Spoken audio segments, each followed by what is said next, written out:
हम अक्सर मानसिक बीमारियों को मजाक में टाल देते हैं, लेकिन कभी कभी ये मानसिक बीमारी हमारे साथ बहुत ही भयानक मजाक करती है। मैं जिस शहर से आता हूँ उसकी एक घटना आपको बताता हूँ। बीते रविवार यानी 19 अप्रैल को एक मन झकझोर देने वाली घटना घटी।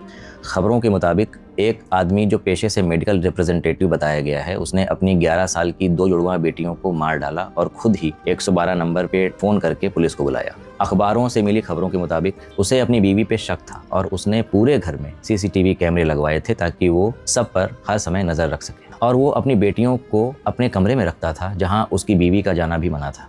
कुछ समय पहले उसकी मां का देहांत हुआ था, जिससे वो भावनात्मक रूप से टूट सा गया था और कई बार उसने बात बात पे मरने की इच्छा भी जताई थी। अब हम बात करते हैं इस घटना में मानसिक स्वास्थ्य की भूमिका की। हम सब ने कभी न कभी किसी इंसान या किसी स्थिति या किसी विषय पर शंका व्यक्त की होगी और कई बार शक भी किया हो, लेकिन एक समय के बाद जब कोई आधार, कोई साक्ष्य, कोई एविडेंस नहीं मिलता तो वो शक अपने आप दूर हो जाता है। लेकिन अब यहाँ पे एक सवाल है, शक और मानसिक रोग में फर्क क्या है? आप सोच रहे होंगे कि शक तो मुझे भी होता है कुछ चीज़ों को लेकर, तो क्या मैं भी मानसिक रोगी हूँ? मैं समझाता हूँ। देखिए, हेल्दी सस्पिशन और मेंटल इलनेस, इन दोनों के बीच बाउंड्री कहाँ क्रॉस हो जाती है ये जानना बहुत जरूरी है। जब इंसान एक शक के पीछे पड़ जाए और उसके इर्द गिर्द कहानी बना ले, तमाम चीजें, लोग और उस स्थिति को अपने उस अनशेकेबल थॉट से जोड़ के देखे और अपनी ही बनाई हुई कहानी की दुनिया में जीने लगे, तब उसकी रियलिटी डिस्टॉर्ट हो जाती है। तब उस इंसान के लिए सच और भ्रम में फर्क कर पाना असंभव सा हो जाता है और अब ये शक एक बीमारी का रूप ले लेता है।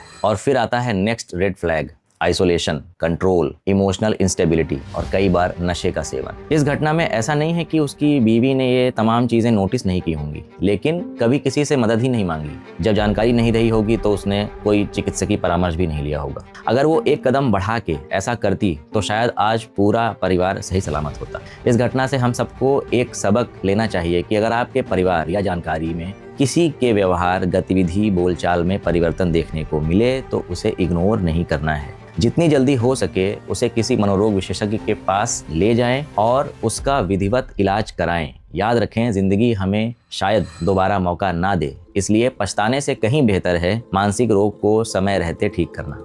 अगर आपको इस मानसिक बीमारी के बारे में और जानना है तो वीडियो को लाइक करें और कमेंट में मेंटल हेल्थ टाइप करें।